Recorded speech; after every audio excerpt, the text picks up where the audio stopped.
Estás escuchando A la Guerra con una Cuchara, el podcast de Beatriz Robles y Laura Caorsi. Aquí hablamos sobre alimentación y nutrición con una mirada independiente y transversal desde el periodismo, la sociología y la ciencia. Somos una mezcla ecléctica, una periodista y una tecnóloga de alimentos y dietista nutricionista con perspectivas complementarias pero convergentes. Queremos que conozcas distintos ángulos de la alimentación y sus aristas con una visión social, lejos del ruido de la publicidad y de la desinformación que campa a sus anchas. Acompáñanos en esta batalla en la que nuestras principales armas son un café, una cuchara y un buen racimo de palabras.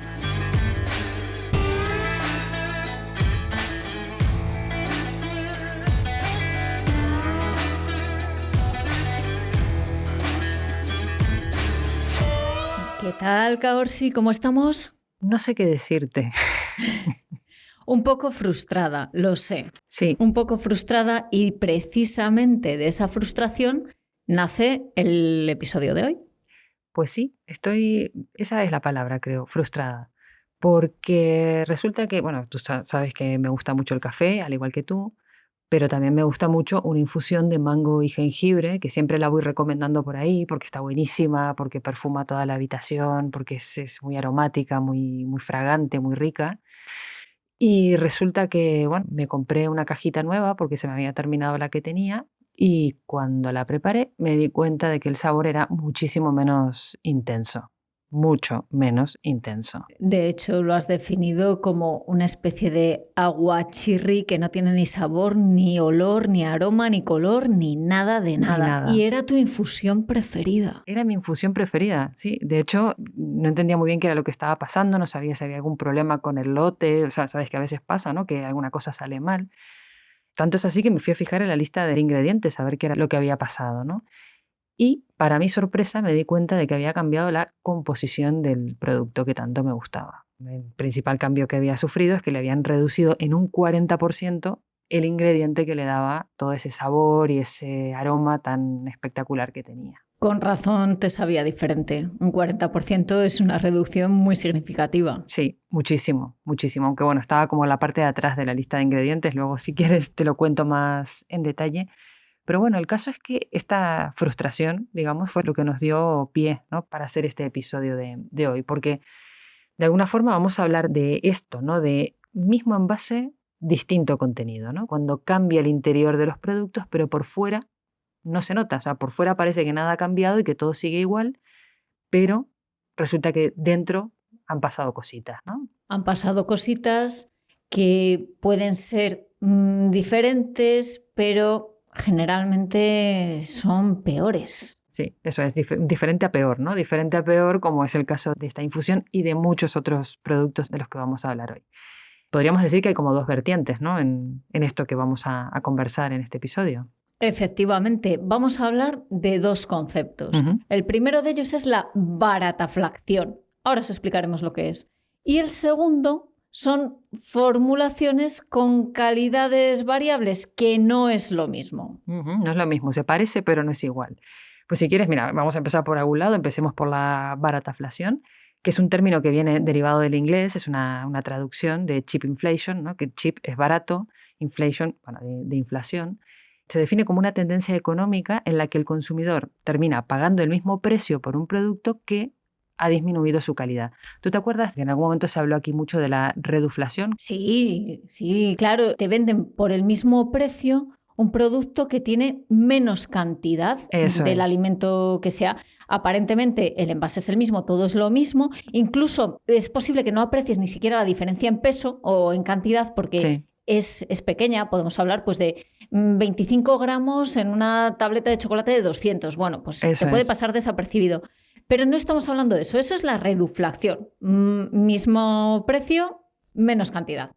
Eso es. La barataflación es una cosa distinta, porque no va en la cantidad, sino en la calidad. Se mantiene la cantidad de producto, se intenta mantener el precio para que no repercuta en el consumidor final y que tú, bueno, cuando vayas a comprar te parezca que todo sigue igual, pero en el interior del producto sí que ha cambiado, ¿no? Y lo que suele pasar es que se utilizan unos ingredientes que son más económicos que los originales y que le salen más baratos al productor del alimento en este caso, ¿no? Claro, y este fenómeno puede ser una respuesta pues, al aumento fundamentalmente de los costes de producción, los ingredientes que sean más caros, esas materias primas, o la energía, como estamos viendo, el transporte. Y hay que decir que esto a veces se da por causas de fuerza mayor. Es decir, en el inicio de 2022, por ejemplo, guerra de Ucrania, pues en España veíamos muchos productos en el súper que normalmente llevaban aceite de girasol, por ejemplo, el atún en conserva, que de repente ponían en la etiqueta mensajes como aceite de girasol sustituido por oleína de palma o navina sustituye a girasol o con aceite de soja, no de girasol o cualquier fórmula equivalente, ¿no? Esto pasó, bueno, como tú decías, en el comienzo y en los meses sucesivos a la guerra en Ucrania, que es el granero de Europa, porque era también el principal proveedor de aceite de girasol, ¿no? Entonces eso repercutió en la exportación de este producto, generó escasez, no había tanta cantidad de aceite de girasol y hubo que adaptar los productos rápidamente, ¿no? O sea, hacer un cambio y poner otro tipo de aceites o de líquidos de cobertura de gobierno para sustituir o hacer frente a esa escasez que había, ¿no? Sí, de hecho, como este suministro se veía claramente afectado, se buscaban alternativas y se estableció un marco legal, de manera que de forma temporal era más flexible la normativa sobre etiquetado para facilitar que se pudieran reflejar estas sustituciones sin que esto supusiera modificar la etiqueta completa, como ocurre cuando hay una nueva norma de etiquetado.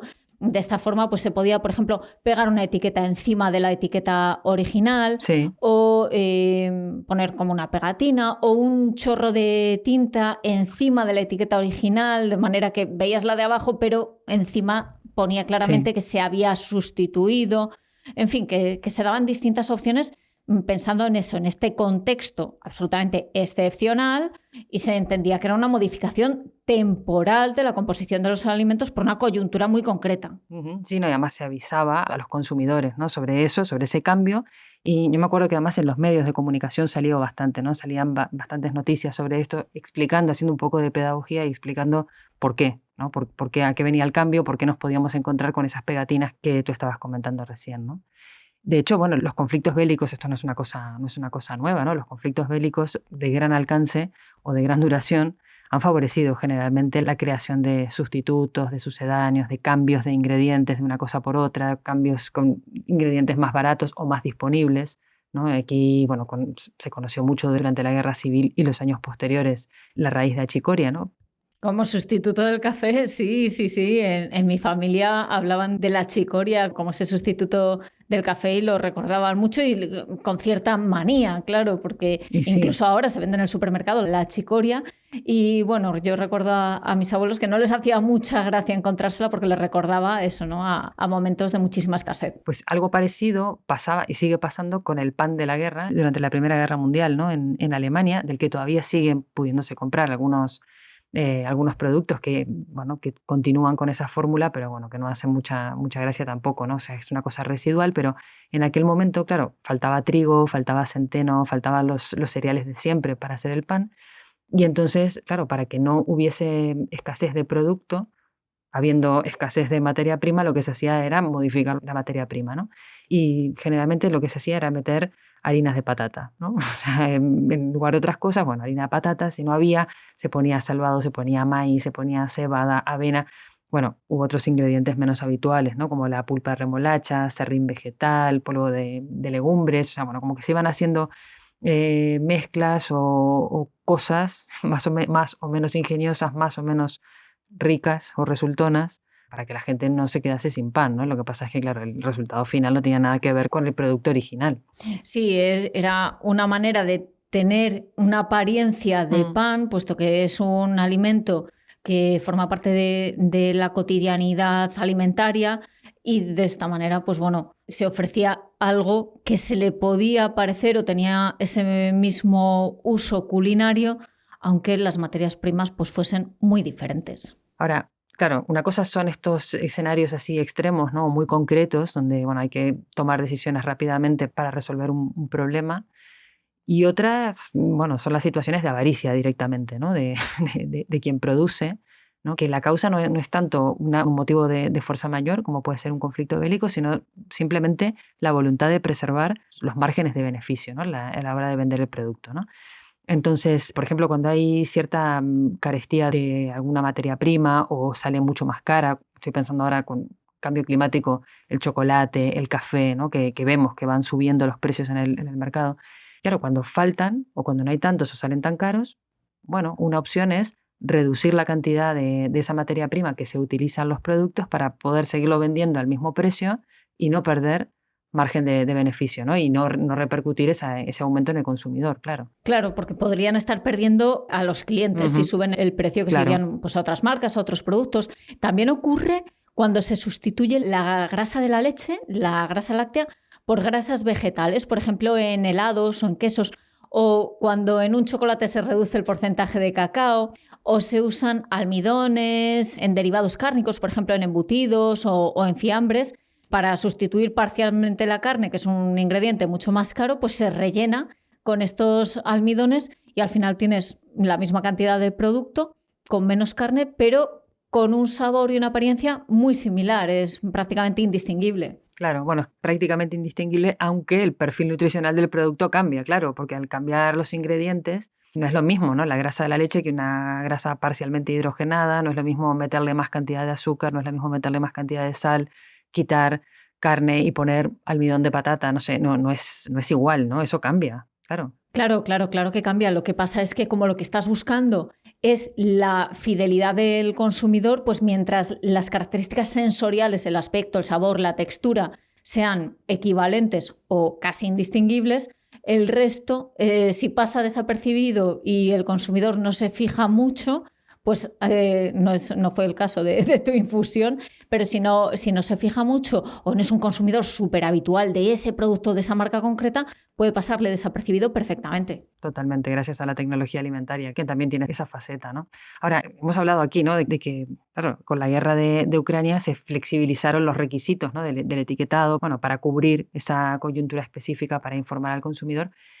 Y hay que decir que, claro, esta práctica de sustituir ingredientes no es ilegal. No lo es, incluso fuera de esos contextos de emergencia. Esto se puede hacer siempre que se informe correctamente en el etiquetado, porque la normativa exige que la información sea veraz y que no induzca error al consumidor. Sí, bueno, tenemos de hecho el reglamento 1169 de 2011. Ese reglamento me encanta porque prevé un montón de situaciones que uno ni siquiera se podría imaginar y está ahí, ¿no? Tiene muchas cosas recogidas. Y entre ellas, bueno, prevé la posibilidad de que se tenga que sustituir un componente o un ingrediente de algún alimento, ¿no? Y tiene, de hecho, una parte de un artículo muy, muy específica que habla de esto, ¿no? Y que establece, eso sí, la obligatoriedad de avisarle al consumidor de que eso se ha producido y que lo tienen que avisar de una manera muy concreta. Sí, claro. Cuando esperamos encontrar un ingrediente y se ha sustituido, tiene que haber una indicación clara de ese componente o ingrediente que se ha utilizado en la sustitución, que puede ser una sustitución total de uno por otro o parcial, pues que llevase un 30% de grasa láctea y ahora lleve un 15% de grasa láctea y un 15% de grasa de palma. Pero tiene que estar muy especificado. Ese ingrediente que sustituye tiene que estar cerca de la denominación del producto, que es lo que nos caracteriza el producto, esa definición legal del producto, y tiene que tener una letra del mismo tamaño o al menos de un 75% de ese tamaño. O sea que cuando des la vuelta al envase, que se espera razonablemente que le des la vuelta al envase para ver lo que estás comprando, te lo puedas encontrar sin tener que buscar demasiado, aunque buscar la denominación de venta de un alimento ya es buscar demasiado, tengo que decir. También hay que decir que esto es aplicable en la Unión Europea, que bueno, aquí tenemos una normativa que es bastante estricta en materia de alimentación, de seguridad alimentaria, de protección al consumidor, de información al consumidor. Esto no pasa en todos los países del mundo, no están así. Hay lugares donde la legislación es muchísimo más laxa, más permisiva y bueno, donde pasan otro tipo de cosas, ¿no? Pero incluso aquí, ¿no? Donde hay una legislación que prevé este tipo de escenarios, también nos encontramos con que hay cambios que pasan desapercibidos porque está bien, se avisa, pero por ejemplo, si yo te pongo nuevo sabor o nueva receta, ¿no? Te estoy avisando, te estoy diciendo, esto ha cambiado, pero a ti te parece que eso ha cambiado mejor, ¿no? Sí. Pues es que como que instintivamente pienso que sí, que lo han mejorado. Claro, bueno, pues no. En mi ingenuidad. Claro. ¿Esto te pasó con la infusión? No, porque eso ni siquiera ponía, o sea, no ponía nada, vamos, el envase era exactamente igual, excepto en la lista de ingredientes, ¿no? Que es una cosa que ya sabes que, bueno, que yo soy bastante fan de leer las listas de ingredientes, pero claro, lo que no tengo es una memoria prodigiosa que me permita recordar exactamente qué es lo que tiene al milímetro cada alimento o cada producto que compro y consumo, ¿no? Así que tuve que hacer comparación con lo que había antes. Pero claro, cuando miré la lista de ingredientes, ahí sí que estaba reflejado el cambio, ¿no? Y resulta que hay un ingrediente que es un ingrediente minoritario en cuanto a peso, en cuanto a cantidad, dentro del producto, que son los gránulos de mango, que es de los últimos de la lista de ingredientes, que tenían originalmente un 1%, eran el 1% de toda la composición del producto, y ahora tiene un 0,6%, que parece una cosa muy mínima, pero en realidad es un 40% menos. Claro, y en una infusión que se comercializa como de jengibre y mango, pues sí que es una reducción importante, bueno, al punto que lo has notado, que precisamente eso sería lo que no se espera la marca, que el consumidor lo note. Exacto. Bueno, de hecho tengo que decir hasta que puse dos bolsitas, o sea, 2 saquitos de té, bueno, de esta infusión en una misma taza para hacer la prueba. Digo, bueno, si duplico la cantidad, igual me vas a ver. No funciona. No lo hagáis en casa porque no funciona. O sea, no sabe igual. La proporción de ingredientes evidentemente se mantiene, aunque pongas 2, 3 bolsitas. Pues... Bueno, pero he puesto la misma cantidad de agua. Bueno, no sé, yo he venido aquí a quejarme. O sea, eso es lo que quería hacer. Quería aquí patalear un poco porque la misma taza, 2 saquitos de té y no, bueno, de infusión y no, que eso no funciona así. La cuestión es que, claro, a veces estas sustituciones o reducciones, aunque uno las note, como me ha pasado a mí con esta infusión, a veces no son solo un detalle. A veces es tanta cantidad la que se quita que eso sí que afecta a la denominación del producto. O sea, que ya no se puede llamar igual. Claro, porque hay una norma de calidad, por ejemplo, que define un producto y que estipula que tiene que tener un porcentaje concreto de un ingrediente. Y en el momento que bajas tanto ese ingrediente que no se alcanza ese porcentaje mínimo estipulado por la normativa, ahí ya no lo puedes llamar lo que sea, queso o cualquier otra cosa, como por ejemplo chocolate, que es el caso del que podemos hablar. Sabemos que muchos de los productos alimenticios que consumimos están definidos por ley, que tienen que tener una cantidad determinada de ciertos ingredientes para poder llamarse así. Y bueno, y esto lo explicaba muy bien la periodista Liliana Fuchs en octubre del 25, hace unos meses, en un artículo que escribió en Directo al Paladar, ¿no? Que lo que ella contaba ocurría en Reino Unido, pero ahí sí que había sucedido esto, ¿no? Que como se había encarecido tanto el precio del cacao, muchos fabricantes estaban reduciendo la cantidad que utilizaban en productos dulces, ¿no? Sí, como chocolatinas, por ejemplo, o galletas. Eso es. Entonces lo que hacían era sustituir el cacao por grasas vegetales, ¿no? Y aromas, que claro, es diferente, es otra cosa, que permitía mantener más o menos la misma apariencia, más o menos el mismo sabor y abaratar los costes, ¿no? Sin tener que subir demasiado los precios. Pero claro, legalmente, como tenía menos cantidad de cacao del necesario para poderse llamar de chocolate, por ejemplo, galletas de chocolate, claro, tuvieron que cambiar el nombre. Entonces es galletas con sabor a chocolate, ¿no? Porque no alcanzaban ese mínimo legal. Sí, sí, y pasa también con las de chocolate con leche, por ejemplo. En definitiva, claro. que es como, para entendernos, un nombre protegido legalmente y si no cumples ese porcentaje mínimo de cacao, por mucho que el alimento sepa prácticamente igual, porque la tecnología alimentaria, amigos, hace unas maravillas que no os lo podéis imaginar, amigos y amigas, pero pues legalmente no pasa el filtro, que es lo que está pasando en Reino Unido con estos chocolates, con estas galletas que ya no pueden llamarse así. Sí, de hecho, bueno, muchos productos tienen esta definición, ¿no? O esta leyenda que dice cobertura con sabor a chocolate, ¿no? Que no es lo mismo que de chocolate o con chocolate, no es igual. No es lo mismo. Yo invito a todo el mundo a que mire los envases, que hay mucha fantasía por ahí. Pero bueno, decíamos al principio del episodio, ¿no? Que bueno, además de la barataflación, que sería este fenómeno, ¿no? Del que estamos hablando, hay otro, ¿no? Que es el de la formulación variable. ¿Esto qué es? A ver, básicamente se trata de que un mismo producto de una misma marca puede tener una composición distinta, por ejemplo, según el país donde se comercialice. Es decir, tú vas a un país y te compras una chocolatina o un cacao soluble o un café que tiene un envase específico con unos reclamos concretos, con una marca concreta, vas a otro país y compras algo que parece exactamente igual, pero tienen formulaciones distintas. Un ejemplo súper claro que todos vamos a reconocer, la Coca-Cola. Aquí en Europa y en otros países del mundo, la Coca-Cola usa en su formulación azúcar de caña. Pero en Estados Unidos se endulza con jarabe de maíz, es decir, un azúcar por otro. Son azúcares igual, distintas formulaciones de azúcar. En un caso es sacarosa, en otro jarabe de maíz.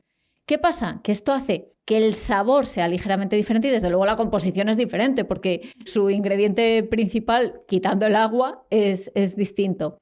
¿Y por qué se usa el jarabe de maíz alto en fructosa en Estados Unidos? Creo que lo has estudiado bien, Laura. Sí, bueno, pues esto además como compartimos libros está muy bien.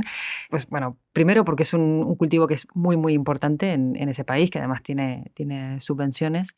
Y después porque, claro, está en todas partes, ¿no? Y esto lo desarrolla súper bien el periodista Michael Pollan en su libro El dilema del omnívoro, que os invitamos a que lo leáis si podéis porque está muy, muy bien. Él le dedica toda la primera parte de ese libro al maíz. Y uno diría, bueno, ¿y esto por qué, no? O sea, yo tengo que confesar que cuando abrí el libro digo, bueno, pero ¿por qué tanta historia, no, con el maíz? Bueno, porque es muy importante, ¿no? Porque supone un input a la economía estadounidense tremendo, ¿no? Y además esto ha implicado que se haya extendido su comercialización para sostener todo ese sistema, ¿no? De subvención agraria, mantenimiento de un ecosistema económico, ¿no? Y que esté presente en muchísimos productos. Hay, de hecho, hay un pasaje que lo hemos traído aquí, un pasaje del libro, porque nos ha parecido muy explícito y muy claro, ¿no? Sí, dice Michael Pollan, el maíz es lo que alimenta al buey que se convierte en un chuletón. El maíz alimenta al pollo y al cerdo, al pavo y al cordero, al bagre y a la tilapia, y cada vez más incluso al salmón, un carnívoro por naturaleza al que los piscifactores están reprogramando para que tolere el maíz. Los huevos están hechos de maíz. La leche, el queso y el yogur, que en otro tiempo provenían de vacas lecheras que pastaban en el campo, ahora suelen venir de vacas frisonas que se pasan la vida encerradas, conectadas a una máquina, comiendo maíz. Sigue Pollan diciendo en su libro, dirijámonos al mundo de los alimentos procesados y encontraremos manifestaciones del maíz todavía más enrevesadas. En un nugget de pollo, por ejemplo, hay maíz encima de maíz. Su contenido en pollo consiste en maíz, por supuesto, pero lo mismo ocurre con el resto de sus ingredientes, incluido el almidón de maíz modificado que mantiene todo aglutinado, la harina de maíz de la masa que lo recubre y el aceite de maíz en el que se fríe. De manera mucho menos obvia, puede que los agentes de fermentación y la lecitina, los monoditriglicéridos, el atractivo color dorado e incluso el ácido cítrico que mantiene el nugget fresco entre comillas, se deriven del maíz. Y no acaba aquí, porque sigue Pollan. Si acompañamos los nuggets con cualquiera de los refrescos que hay en el supermercado, prácticamente en todos los casos estaremos comiendo maíz con un poco de maíz. Desde los años 80, la práctica totalidad de las bebidas gaseosas y la mayor parte de los zumos de frutas que se venden en el supermercado están edulcorados con jarabe de maíz alto en fructosa. Después del agua, el edulcorante de maíz es su principal ingrediente. Si sustituimos el refresco por una cerveza, seguiremos bebiendo maíz, en forma de alcohol fermentado a partir de glucosa refinada derivada del maíz.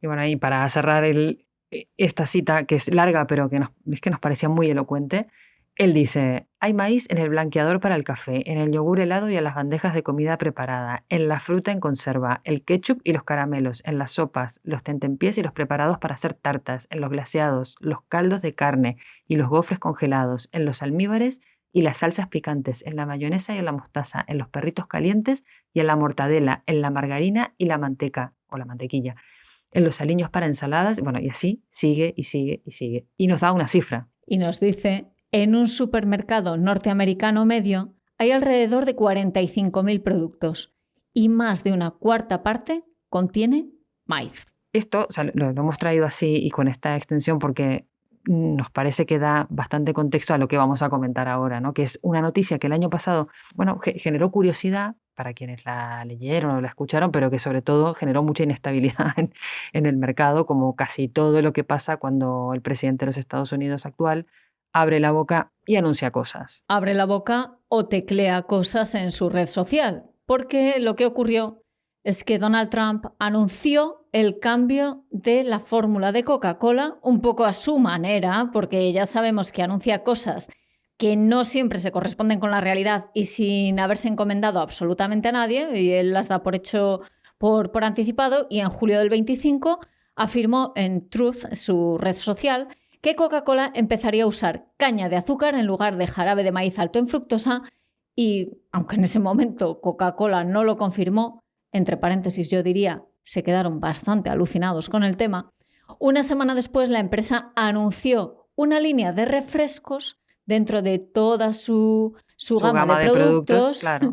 con esa nueva fórmula, eso sí, una nueva línea que no venía a sustituir a la versión actual. No, que era un añadido más de las muchas cosas, o sea, el multiproducto, multitodo que tiene Coca-Cola, ¿no? Yo estaba pensando en esta idea de pensar en algo que quieras que pase para modificar la realidad, ¿no?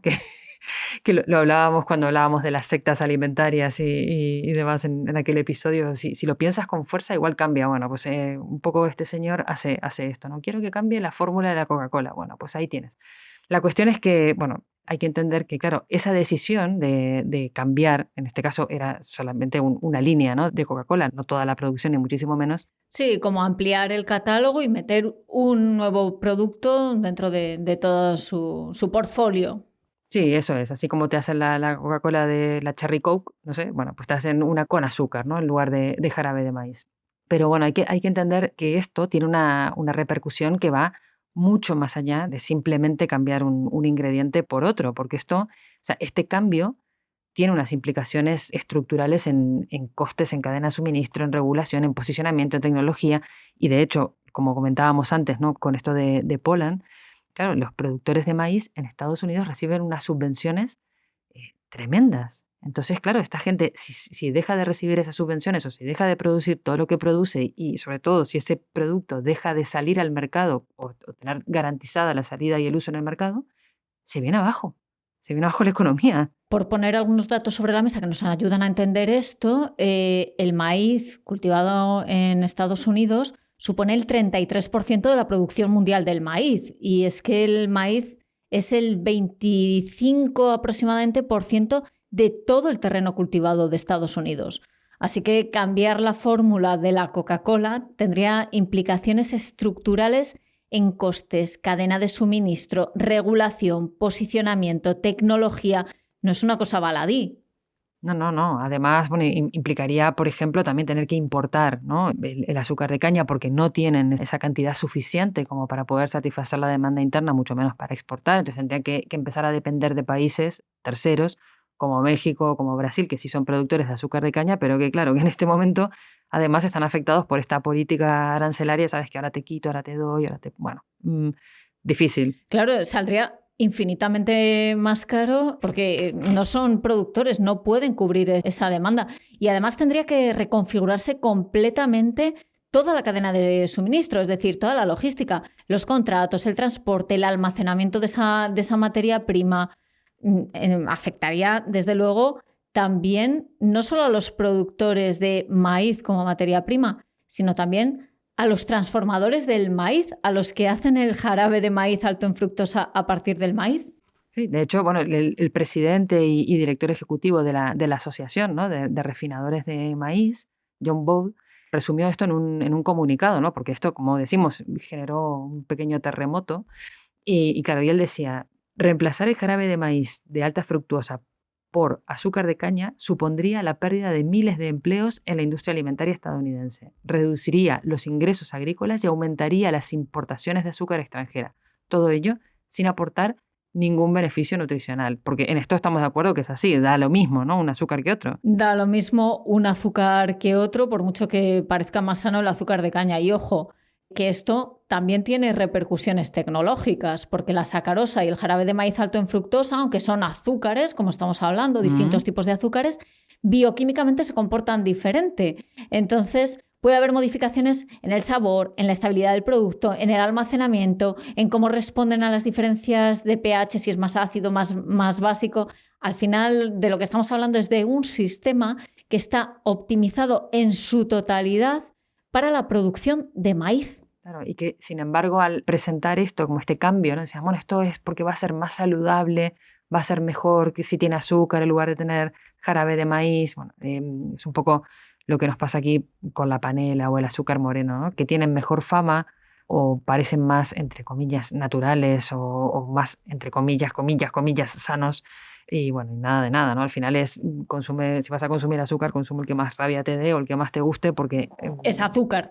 A nivel orgánico es que te da lo mismo, claro, es que sí. el impacto va a ser igual. No cambiaba el producto, lo que cambiaba era la narrativa alrededor del producto. Eso que, es. Bueno, ya el propio Trump se encargó posteriormente en incluso dejarlo reflejado de nuevo en la red social, en Truth, diciendo que va a ser un gran movimiento para la empresa y ya lo veréis, es que es simplemente mejor, hablando de la nueva fórmula que él había ideado, ¿no? Y bueno, lo de mejor no se sabe, lo de gran movimiento sí, seguro, porque estarían todos los directivos ahí diciendo, ¿y esto qué demonios es? ¿Qué hacemos?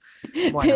Esto de dónde nos viene y de dónde nos cae, ¿no? Y bueno, de hecho, tiene una base cultural, porque la versión mexicana de la Coca-Cola, que en Estados Unidos se conoce como Mexican Coke, es muy apreciada precisamente porque contiene sacarosa, lo que conocemos como azúcar de mesa, en lugar de jarabe de maíz alto en fructosa. Entonces, en Estados Unidos se importa y se puede encontrar en tiendas especializadas, tipo tiendas gourmet, mucho más caro. Se vende en una botella de vidrio con un aire retro. Tiene un posicionamiento dentro del mercado premium. O sea que realmente hay como todo un mito cultural alrededor de esa Coca-Cola que está hecha de sacarosa en lugar de jarabe de maíz alto en fructosa. O sea, que está hecha de azúcar en lugar de estar hecha de azúcar. Lujo. Lujo. Lujo. Pues hay una cosa también interesante en esto, ¿no? Que hay diferentes formulaciones en diferentes países, ¿no? Con la misma marca, el mismo nombre, y las empresas muchas veces explican, ¿no? Que esto obedece, por ejemplo, a las preferencias regionales, ¿no? Bueno, te pueden decir, no, es que al consumidor le gusta más, al consumidor local, al consumidor de este país, le gusta más, o sea, que sea más dulce, más salado, que tenga más este sabor, menos este otro, y entonces nos adaptamos al paladar local, por decirlo de alguna manera. También, bueno, puede obedecer a la disponibilidad de los ingredientes locales, ¿no? Que se utilicen materias primas de proximidad o de las que hay disponibles. Y entonces, claro, este es el caso del azúcar, que bueno, pues en Estados Unidos no tienen azúcar de caña, utilizan maíz, vale. Pero tiene que haber otras situaciones, ¿no? O sea, ¿de qué puede depender que cambien algunos ingredientes de los productos cuando no es simplemente el gusto o la preferencia alimentaria de un país, o cuando no es simplemente la disponibilidad de la proximidad? Pues mira, puede obedecer a necesidades tecnológicas, porque la tecnología que hay en diferentes países puede ser distinta. Incluso las condiciones meteorológicas pueden afectar. Y me explico, por ejemplo, productos que llevan grasa, que tienen cremas, por ejemplo, galletas o cremas para untar. Bueno, pues la textura de la crema puede variar según la temperatura de los países. Entonces, en zonas, en mercados que son más cálidos o que tienen cadenas de suministro menos tecnificadas, es decir, es más difícil mantener esa cadena de frío, se pueden utilizar aceites vegetales que tienen distintos niveles de hidrogenación y así se mantienen sin fundir, se mantienen en estado sólido y aseguran que, pues, que la galleta no se derrita o que la crema de cacao tenga la consistencia que se está buscando. Lo que hemos visto del endulzante en Estados Unidos, que el jarabe de maíz alto en fructosa no se utiliza solo en la fórmula de la Coca-Cola, se utiliza también, por ejemplo, en galletas por las regulaciones, por los subsidios locales, y también puede deberse a legislaciones más o menos permisivas que permitan composiciones diferentes de los productos. Por ejemplo, la normativa estadounidense, ya que estamos con ese país, pues admite que el chocolate con leche contenga solo un 10% de cacao. Sin embargo, en la Unión Europea, para que un alimento, una tableta, ponga chocolate con leche, debe contener al menos un 25% de cacao. Toma Hablamos de un diferencia, 10% frente a un 25%. Esto explica, por ejemplo, al menos en parte, porque hay otras razones, Sí. que haya una diferencia de composición entre el Kit Kat que se vende en Estados Unidos y el que se vende en el mercado europeo, por poner un ejemplo. Claro.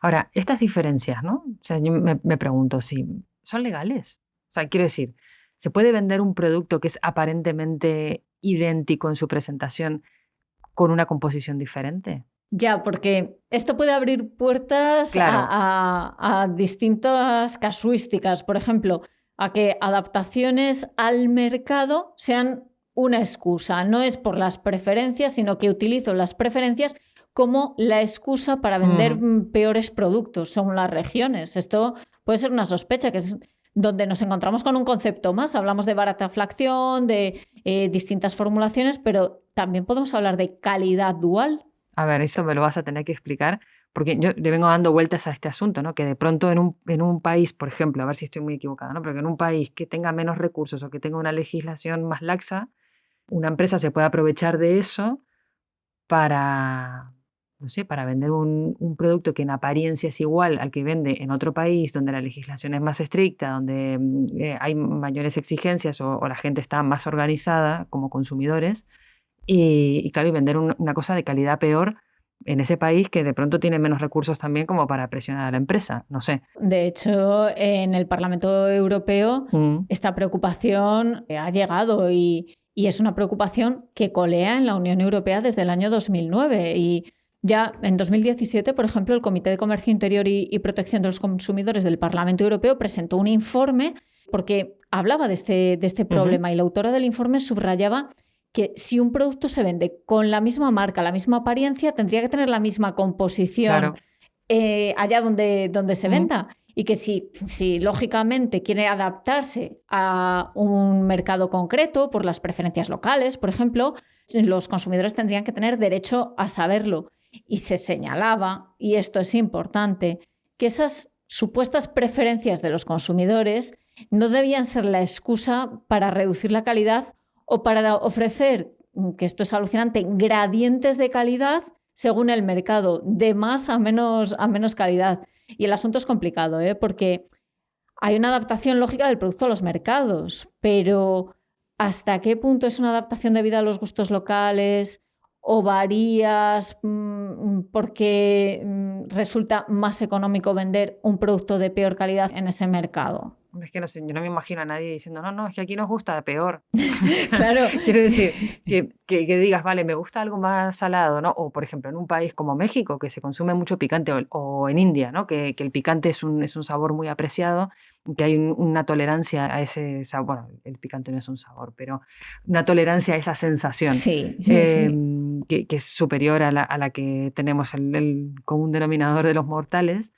¿Vale? O sea, que los productos se adapten para satisfacer ese gusto, ¿no? Sí, eso es una cosa totalmente comprensible y además deseable. De hecho, hablábamos del Kit Kat y en Japón el Kit Kat tiene 300 sabores diferentes, hasta 300 versiones diferentes. ¿Por qué? Pues porque es un mercado en el que les gusta mucho que haya muchos sabores distintos de un mismo producto. También ocurre con los refrescos, por ejemplo, se encuentran sabores exóticos que en otros mercados no tendrían ninguna cabida y allí sí. Bien, eso es una razón.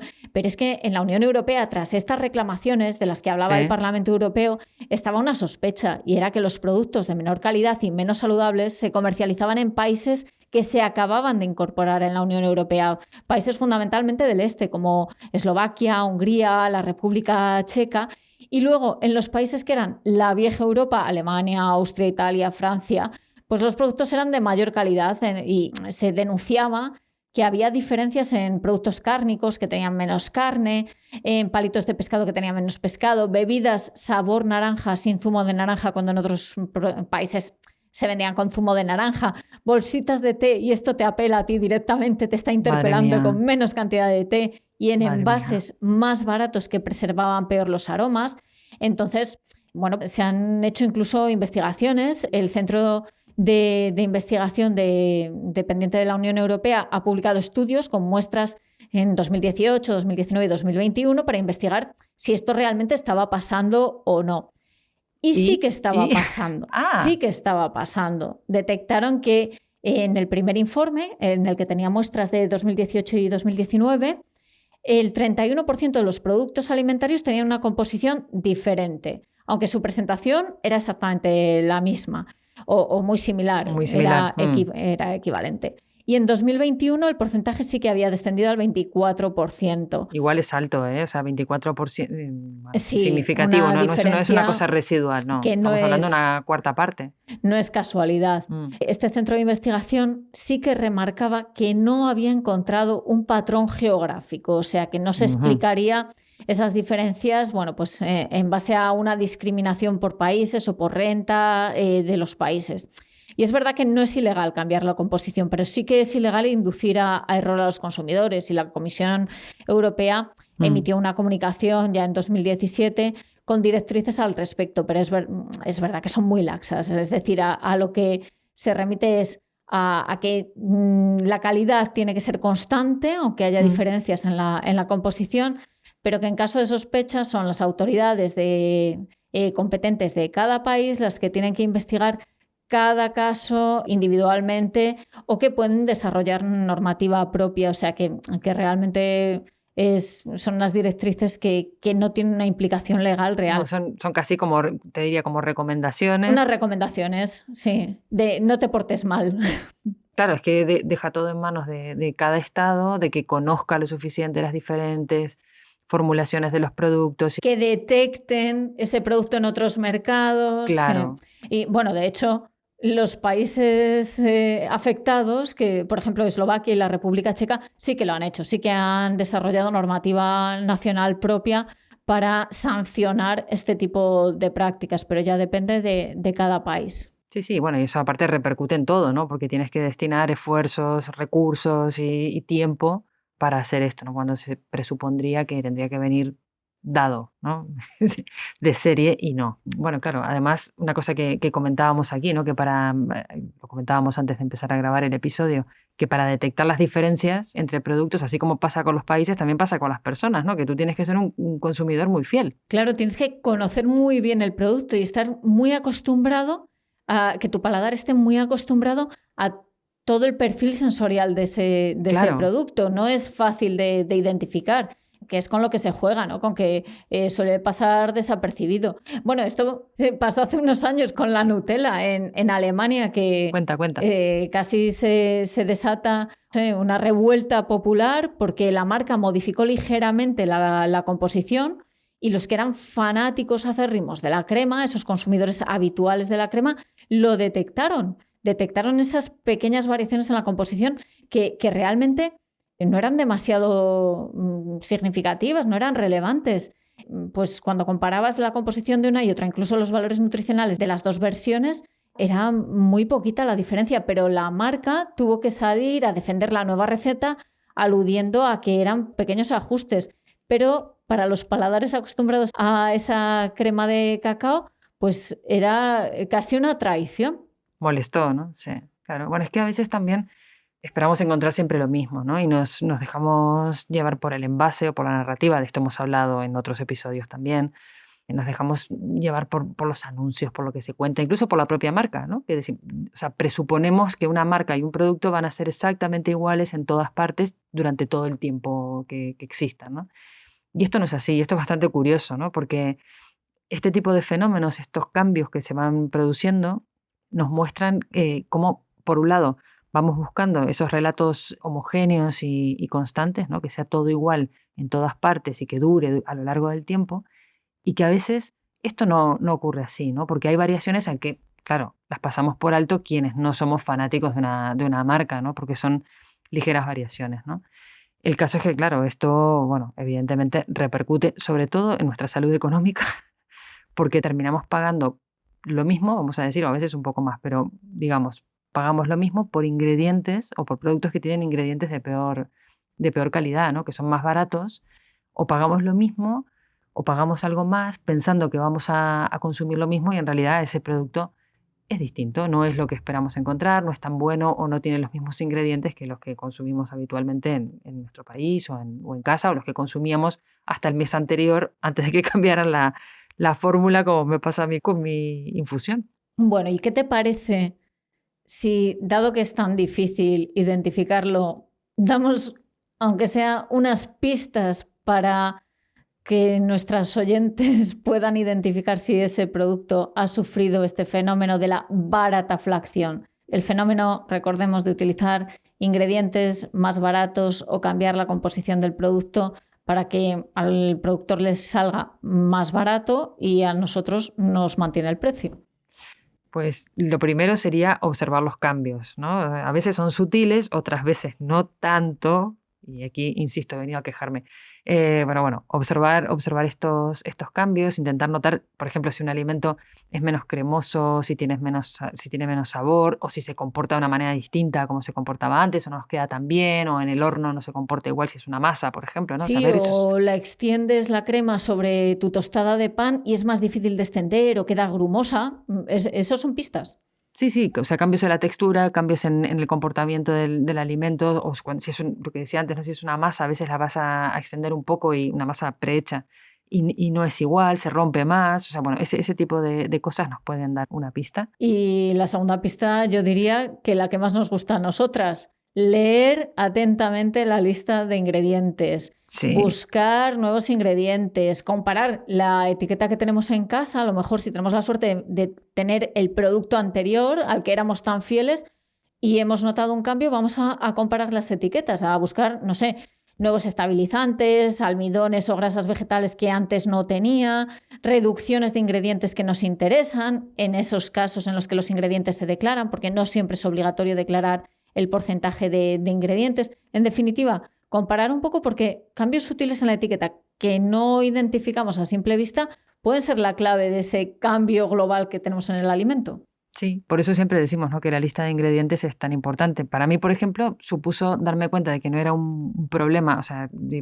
por ejemplo, que hubiese pasado algo con el lote o con esa cajita de infusiones particular que había comprado en ese momento, sino que efectivamente había habido un cambio. Y bueno, esa información sí que me la dio la lista de ingredientes, ¿no?, que cumplía con, bueno, el mandato legal de poner lo que tiene y, bueno, y obviamente ha habido una reducción, ¿no?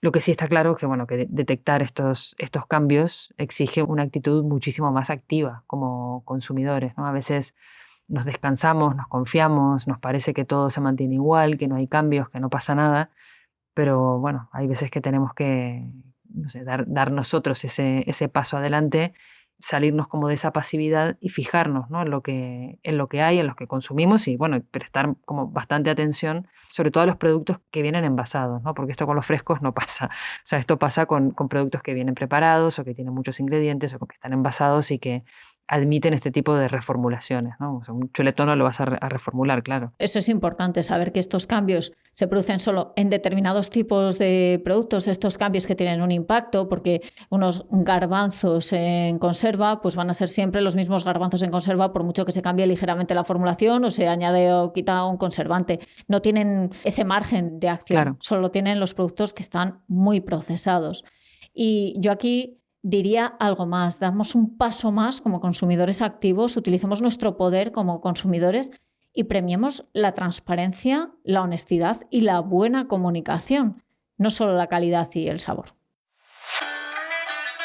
Si te ha gustado esta batalla, sigue escuchándonos en todas las plataformas de audio.